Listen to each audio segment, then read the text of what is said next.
फ़ज़्लु मा शाहिदत बिल आदा, फ़जीलत वो है कि जो मद्दे मुकाबल भी मान जाए कि ये फ़जीलत है। अब एक गैर मुक़ल्लिद आलिम ने इस बात को तस्लीम किया। इससे पहले भी हमने एक गैर मुक़ल्लिद आलिम मकसूदुल हसन फैज़ी साहब का क्लिप चलाया था, जिसमें उनसे सवाल किया गया कि नासरुद्दीन अलबानी साहब ने यह कहा है कि इस बेराहरवी से बचने के लिए चाहिए कि किसी एक इमाम की पैरवी कर ली जाए, तकलीद कर ली जाए। तो मकसूदुल हसन फैज़ी साहब ने जवाब दिया कि मैं 100% अलबानी साहब के इस मौक़िफ़ के साथ मुत्तफ़िक़ हूँ।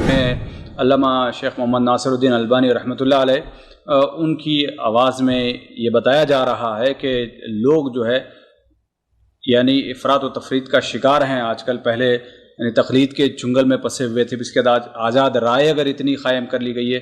उन्होंने कहा कि जब आज़ाद राय इतनी ज़्यादा बेरहरवी का शिकार हो रही तो बेहतर है कि उससे कि आदमी 4 मज़हबों में से कोई किसी की तक़लीद कर ले। जो कुछ अल्लामा मरहूम ने कहा है मैं उससे 100% मुत्तफ़िक़ हूँ, रहमहुल्लाह। जो कहा है 100% से मुत्तफ़िक़ हूँ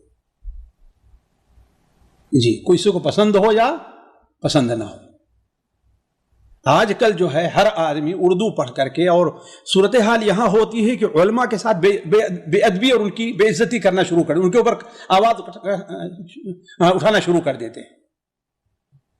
तो इसका क्या मतलब जा रहा है शेख? इसका तो ये मतलब जा रहा है कि जो 4 मज़ाहिब सही है, इसका मतलब भाई अल्लामा अलबानी ने कब कहा? मजबूरी उस सूरत में कहा है कि इंसान के पास अगर तहकीक करने की हदीसों को नहीं समझता है, उलमा के अक़वाल को नहीं समझता है, अरबी नहीं पढ़ा हुआ है, ठीक समझ रहा है, हदीसें नहीं हैं, तो बजाय इसके कि वो इस तरफ गुमराही में जाए, ठीक है उसी को कबूल कर ले। जाहिल के लिए तो तक़लीद जायज़ है ही, बल्कि वाजिब है उसके ऊपर,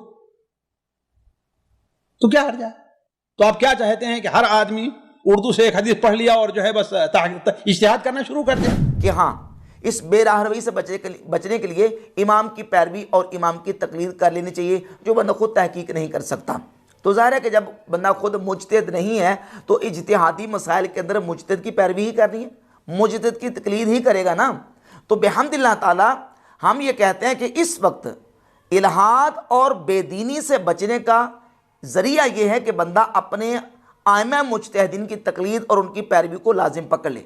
इस वक्त जो नौजवान मुल्हिद होते हैं, बेदीन होते हैं और इल्हाद का शिकार होते हैं, तो ज़ाहिर है कि वो फितना इल्हाद से डायरेक्ट ही मुतासिर होकर मुल्हिद नहीं हो जाते, कोई ना कोई वजह बनती है, कोई ना कोई सबब बनता है। अब सवाल ये है कि इल्हाद फैलने का सबब क्या है, इल्हाद फैलने की वजह क्या है? इस वक्त दुनिया के अंदर जो इल्हाद फैल रहा है, नौजवान मुल्हिद हो रहे हैं, उसके असबाब व इलल और वजूहात क्या हैं? उनमें से बहुत सारी वजूहात हैं। नौजवान जो इल्हाद का शिकार हो रहे हैं उसकी वजह ख्वाहिशात नफसानी की पैरवी भी है, अक्ल परस्ती भी है, उसकी वजह आज़ाद ख्याली, बेराहरवी और कुरान और सुन्नत का बेलगाम मुताला भी है।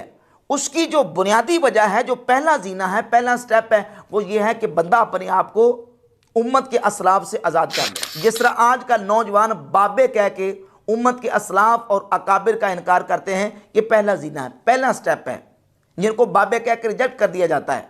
तो बिहम्दिल्लाह ताला पूरी दुनिया के अंदर अक्सर व बेशतर जो मुसलमान हैं वो फ़िक़ी इज्तिहादी मसाइल के अंदर आइमा की पैरवी करते हैं, इमाम की तकलीद करते हैं। तो जब तक बंदा अपने आप को पाबंद रखता है